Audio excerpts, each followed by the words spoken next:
Now, on historyradio.org, Hans Christian Andersen's classic story, The Emperor's New Clothes. This is the Let's Pretend radio version, from 1953. Many, many years ago lived an emperor who thought so much of new clothes that he spent all his money in order to obtain them. His only ambition was to be always well dressed. He did not care for his soldiers, and the theatre did not amuse him. The only thing, in fact, he thought anything of was to drive out and show a new suit of clothes. He had a coat for every hour of the day, and, as one would say of a king, he is in his cabinet, so one could say of him, the emperor is in his dressing room.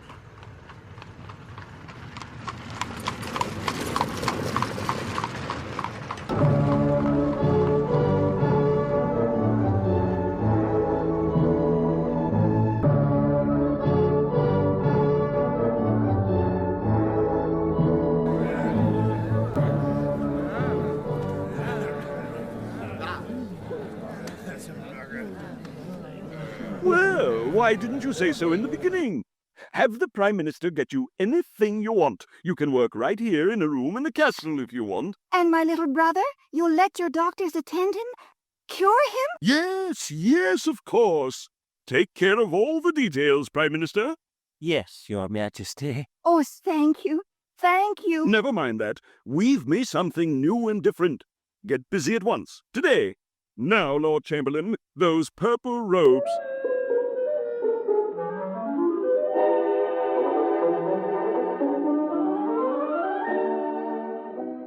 Now, Dickie, just let me wrap this cloak about you, so you'll be all ready when the carriage comes from the castle.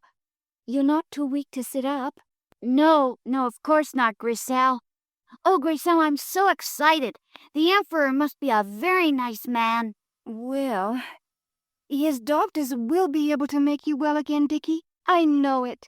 Then why do you still look so worried, Griselle? Oh, Dickie, I had to get the Emperor's consent, and I wasn't really telling a lie. I can weave. A little. I don't understand what you're talking about, Griselle. Oh, never mind. There's the carriage, just as the Prime Minister promised. Oh, we're going to the castle, Dickie, and the doctors will take care of you and make you well, and that's all that matters.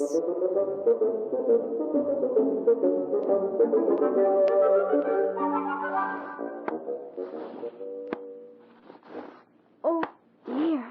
Another mistake. Oh, what would I do?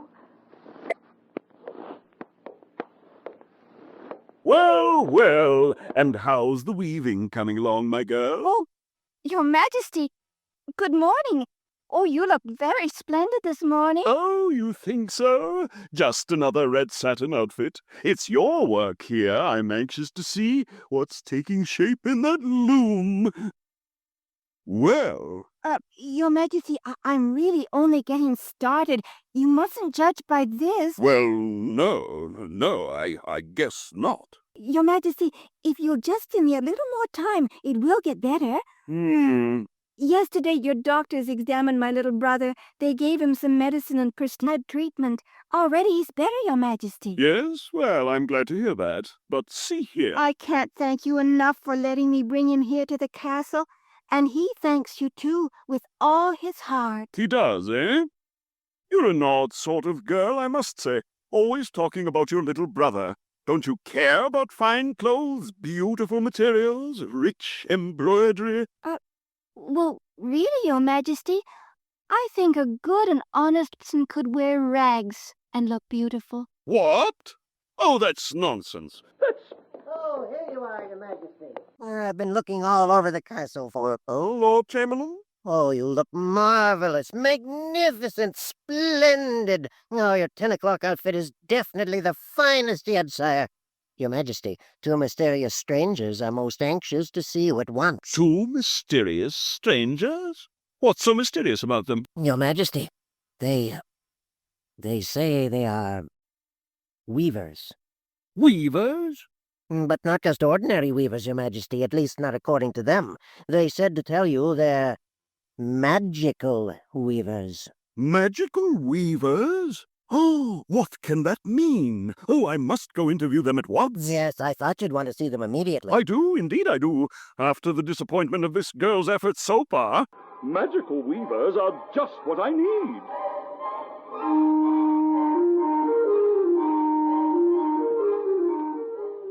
Yes, Your Majesty, we weave the most beautiful fabric ever seen on Earth. It shimmers like the sun, glows like the sea. My, it sounds like just the fabric I've been dreaming of, if it's really as wonderful as you say. Your Majesty, it's even more wonderful than we've said. Yes, wait till you hear. When we said we were magic weavers, well, this fabric we weave is not only beautiful beyond words, it has a magic power that will really amaze you, Your Majesty. A magic power? The cloth itself? Yes, Your Majesty. Only those folk who are honest and worthy of the post they hold can see this gorgeous cloth. To everyone unworthy of the job he holds, the cloth is invisible. What? Do you mean it? Mean it? Look, sire, by this seven-pointed star I wear o'er my heart, I swear it is so. And think what it will mean. Have you ever had doubts about some of your advisors? Your Prime Minister, for instance. Ever wondered if he had your best interests at heart? Oh, I have wondered. Indeed I have. Wait, only wait till the cloth is woven. If he sees it, all is well. But if he doesn't... How soon can you begin work? How soon? Well, we need looms, Your Majesty, and money for the finest gold and silver thread. Much money, sire, but a cloth will be worth it. Yes, anything you want. Anything. A secret place to work? Of course, the loft. The loft beyond the room where the girl is with the little brother. Come, and perhaps you can have a costume of this wonderful new material ready for my birthday parade.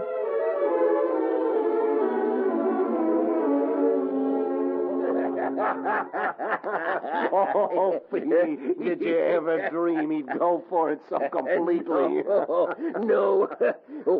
By the seven-pointed star I sewed on my waistcoat, I never dreamed it would be this easy. All we have to do from now on is eat, Sleep, play cards, and sit up at these looms and pretend to weave when anybody comes by.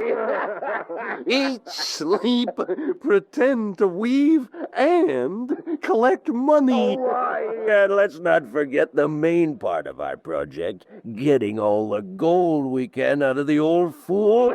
Ah, Beanie, my boy, there never was such a beautiful swindle. We'll both wind up rich as kings.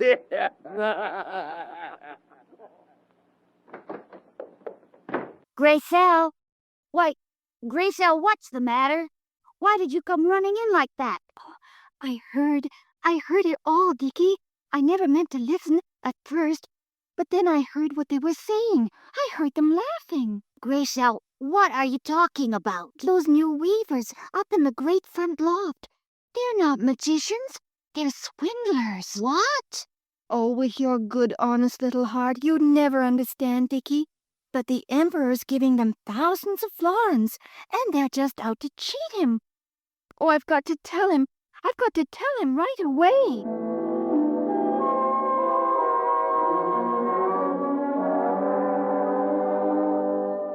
Your Majesty, you must believe me. Believe you, eh? Yes. After I heard them talking, I got a chance later to look at their looms, and even though they were pretending to weave, there wasn't a thing on the loom. Oh, that's good. That's great. Now I know they're really first-rate magicians. Your Majesty, how can you say that? Oh, my dear girl, those weavers told me anybody who is unfit for his or her job will find the cloth they weave invisible. Well, you're a very nice girl, but you took on a job of weaving when you came to the castle, and you certainly aren't very good at the job. Oh, Your Majesty. Yes, I saw that for myself. So now, when you tell me you can't see that magical cloth, It just proves what those weavers said. Oh, what can I do now? Don't worry, I won't send you packing, even though you are a poor weaver. Stay on till your little brother is completely well. But I can hardly wait now till those weavers send me word to come look at the cloth. It must be gorgeous, magnificent. Oh, wait till I have an outfit made of that. Oh, I can hardly wait. I can hardly wait. I can hardly... Naturally, there isn't the slightest doubt about my being able to see the cloth. However, Prime Minister, I have had word from the weavers that they are coming along very nicely with that magical cloth they are weaving for me. They should be. Do you know how many thousand florins I've given them for thread so far? 12,569. And Never mind that. If it's all they say, it will be worth it. And that's why I called for you, Prime Minister. I want you to go have a look at what they've done so far. me? Why, yes. Why not? Are you by any chance afraid to go look, Prime Minister? No, of course not. Well, then, go this morning. Go at once. I shall be waiting to hear what you say.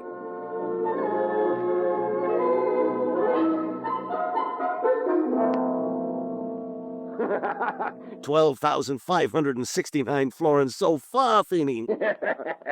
But just sitting around up here and sleeping. If we can ask for another 1,000 florins today? Why not? We need bales of pure golden thread for this material, after all. And another 1,000 florins tomorrow, and more the next day. Oh, it's a wonderful life, if you're clever. Hark. Someone knocks. Quick, to our loos. Pretend to weave. I say in there. Come in, come in. Oh, Prime Minister, good day to you, sir. Yes, good day. You'll excuse us if we continue to weave, sir. We're most anxious to have this material finished by the Emperor's birthday. Yes, of course. I came at the Emperor's request to, look at the cloth and, report. Well, what do you think, Prime Minister? Ever see anything like that before? See? Where? Prime Minister? Don't tell me. Oh, Feeny, and I thought for sure he'd be able to see it. An excellent Prime Minister, I thought. Yes, I too. Oh, but this magic never fails. Well, obviously, he is not. Stop that crazy talk at once. I see the cloth. Certainly I see it. You do? Of course. It's beautiful. You really think so? You like this border at the edge, do you? Yeah, the border. Oh, yes, it's fine. Good. And then you'll tell His Majesty you're well, please. Oh, yes. And you'll be finished, when? Well, looking at it, when would you figure, Prime Minister? Looking at it? Yes, looking at it. Well, will it be finished in time for His Majesty's birthday parade? Well, if we get right back to work, come on. Yes, I guess you can promise it for his birthday, Prime Minister.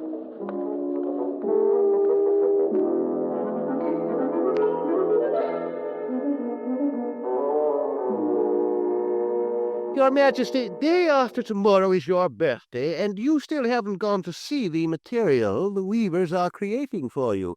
Aren't you curious at all? Curious? Of course I'm curious. You saw the material, Prime Minister?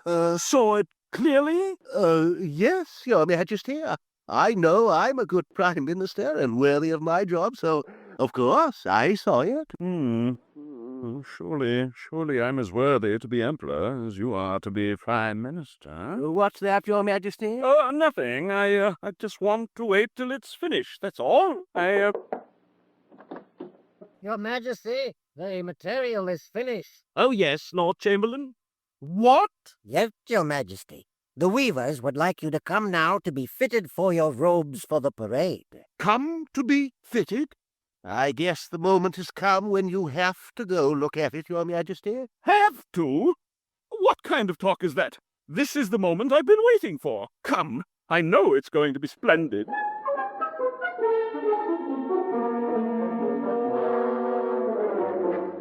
There you are, Your Majesty. Does it please you? Yes, is it all you'd hoped, Your Majesty? I think it's magnificent myself, but then it's up to you, Your Majesty. Yes, it's up to me now, isn't it? Only feel that texture, Your Majesty. Feel it? Yes, feel it. Oh, not there, sire. Oh, what's the matter? Can't you see? Yes, of course I can see it. It's gorgeous, magnificent. Drape it over me at once and begin the fitting. Yes, of course, sire. Just a minute now. There. Feels like nothing, doesn't it? Nothing? Yes, it certainly does. Fine as a spider's web. Oh, yes, indeed. The stuff dreams are made of. Yes, indeed. Dreams. That is, Ah, what a sight you'll be in the parade on your birthday. Yes. A gorgeous fabric like this. Why, I'll be a sensation.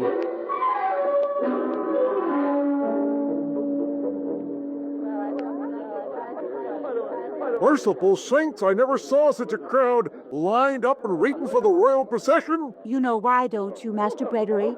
You heard what they're saying about the material the Emperor's robe is made of. Sure, I heard. Only upright and honest people can see it, they say. Wonder how many of us in this crowd will see it. Make way now. Make way. But, Lord Chamberlain, I told you I don't want to see the parade. I do, Gracelle. My goodness, I wouldn't miss it for anything. Besides, it's the Emperor's orders. Everybody in the castle turns out. I'm due over near the gates now. Oh, I'm so excited. It's because you don't know, Dickie. Oh, poor silly man. What that you saying, miss? Who's a poor, silly man? Oh, but it's his own fault. I won't care.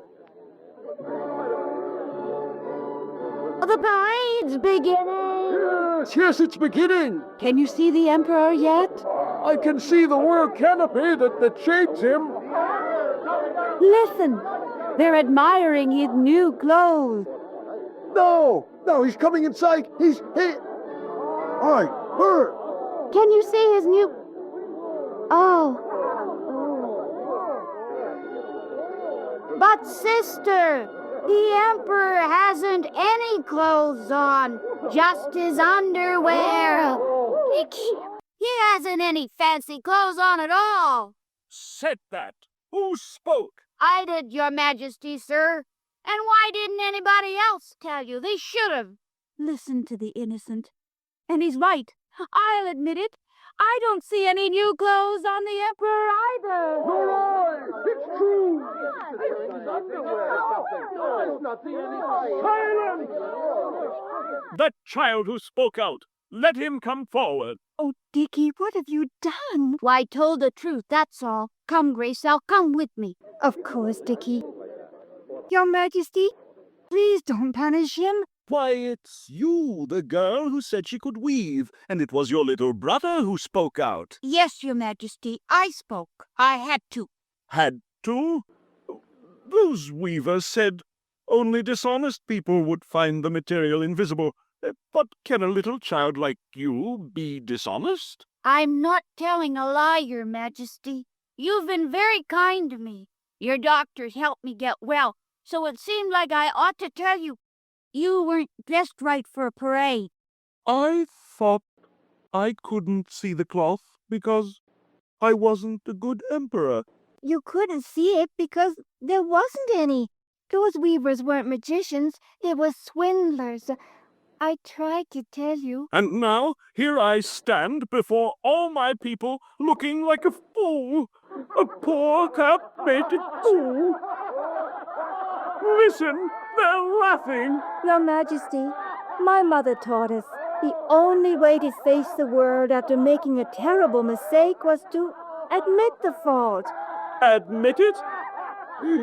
Yes, my people, I don't blame you for laughing. I stand here looking like a fool, and I am a fool. I haven't any fine clothes on. I've been cheated and swindled by my own vanity. Your Majesty, look! Look what's happened! What's that? You do have clothes on. All of a sudden, you have robes on of pure gold. Robes of gold? Is it true? It looks like it, but I guess there is magic in the world, Your Majesty. Magic the weavers never dreamed of. When you began to speak in honesty and humbleness, the golden robes appeared. Now I'm dressed in gold. But that isn't why I feel better than I ever felt in my life. I imagine you feel good for speaking the truth. Yes, yes. My people, will you forgive my past vanity and have patience as I endeavor to be a better ruler to you than ever before in the past? Thank you, thank you. Then the parade will continue. But Prime Minister, Yes, Your Majesty. another horse for this little boy and sister. Let those who first spoke out the truth lead the way. Long live the Emperor!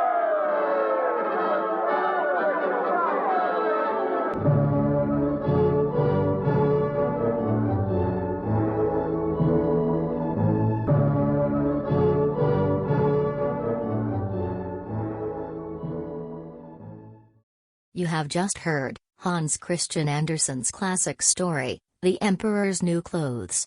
This was the Let's Pretend radio version, from 1953. This is historyradio.org, a free radio stream promoting knowledge of literature and history.